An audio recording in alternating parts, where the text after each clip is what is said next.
Here's the brief. News from the world over this week. President Barack Obama made good on his promise to go it alone against what he called an epidemic of gun violence. On Tuesday, flanked by family members of victims of recent mass shootings, a tearful president outlined new gun control measures. His executive action closes the so-called gun show loophole by requiring gun dealers to conduct background checks for sales, whether in a store, at a gun show, or over the internet. A similar loophole will also be closed for purchases made through trusts or corporations. Also, mental health providers can now report mentally ill patients to the FBI in order to prevent those individuals from purchasing firearms. The president is also proposing $500 million to combat mental illness and hiring hundreds of additional federal officials to improve the background check system.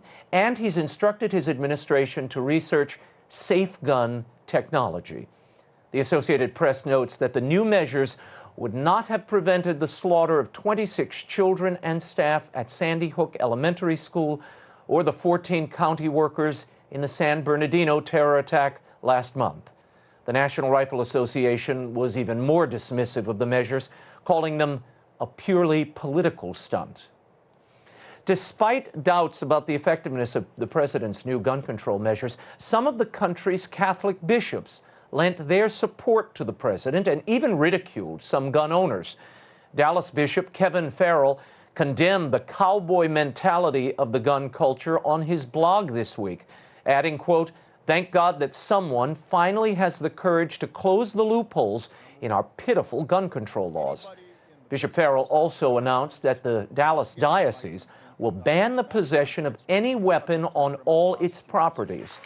Miami Archbishop Thomas Wensky, chair of the USCCB Committee on Domestic Justice, also weighed in, saying the bishops, quote, "welcome reasonable efforts aimed at saving lives and making communities safer."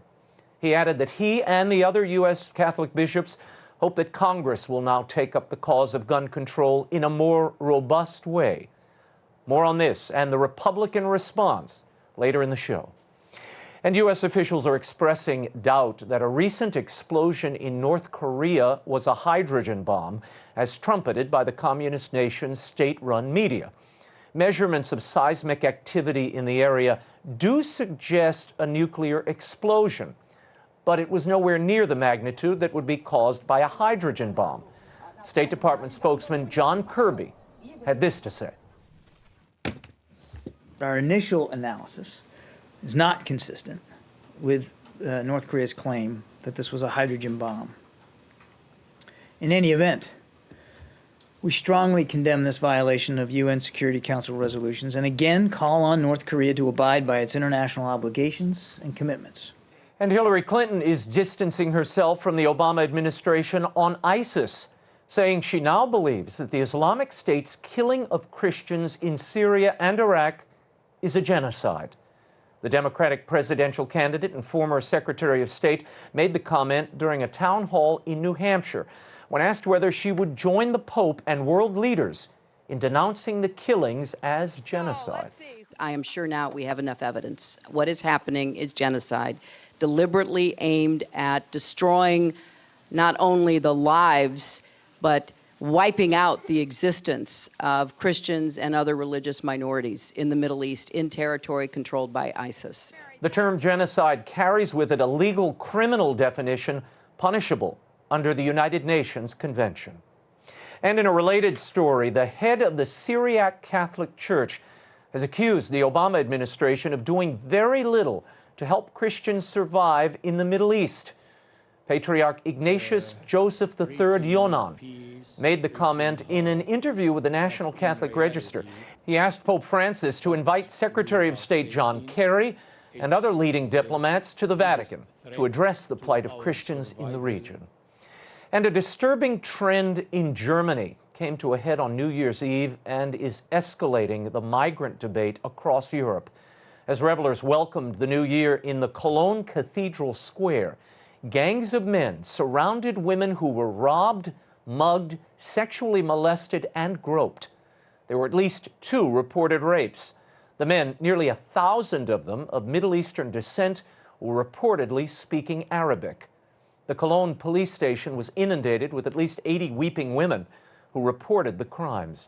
Similar mob attacks were also reported in other German cities, including Hamburg and Dusseldorf. German media and elected officials who have supported the country's open border policies seem to downplay the attacks and the identity of the alleged attackers. Cologne's mayor even appeared to put the onus on women, urging them to better protect themselves. And back in Washington, for the first time since its passage in 2010, President Obama will be forced to veto a repeal of Obamacare. By a vote of 240 to 181, the Republican-controlled House passed a repeal of the president's signature legislative achievement. Speaker Paul Ryan touted the vote as an important step toward reversing the Affordable Care Act and the expansion of government. We are confronting the president with the hard, honest truth. Obamacare doesn't work. Higher premiums and fewer choices and restricted access, these are not signs of success. Obamacare is not successful. They are signs of failure. And the American people deserve better. Additionally, the bill cuts off funding for Planned Parenthood, reallocating more than $200 million to community health centers that don't perform abortions. Democrats denounced the measure, accusing Republicans of wanting to deny health care to the roughly 16 million people enrolled in Obamacare programs. And a new survey released this week shows that millennials are growing more skeptical of religion and the news media. According to a Pew Research Center study completed in October, millennials, that's anyone born between 1981 and 1996, are the only generation to view religious organizations more negatively since the last survey 5 years ago. Just 55% said religion had a positive influence on society, compared to 73% in 2010. Regarding news media, only 27% of millennials had a positive view. That's down from 40% in 2010. Where are millennials increasingly placing their faith, so to speak? Financial institutions, corporations, labor unions, and universities. God bless them, every one. Finally, some great news to share with you. The American Library Association's book list, which does pretty influential reviews of new books, just released their take on my forthcoming Will Wilder, The Relic of Perilous Falls middle grade book. They write, quote, "A likable cast of characters, plenty of suspense, and battles between good and evil filled this exciting tale. With shades of Indiana Jones and Percy Jackson, Will Wilder's antics are sure to appeal to middle grade readers looking for the next great adventure." You can find the full review at RaymondArroyo.com. Will Wilder, The Relic of Perilous Falls, is the first of a multi-part series from Random House Kids. It premieres on March 8th. And you can pre-order your copies now at the EWTN Religious Catalog, Amazon, Barnes & Noble, wherever books are sold.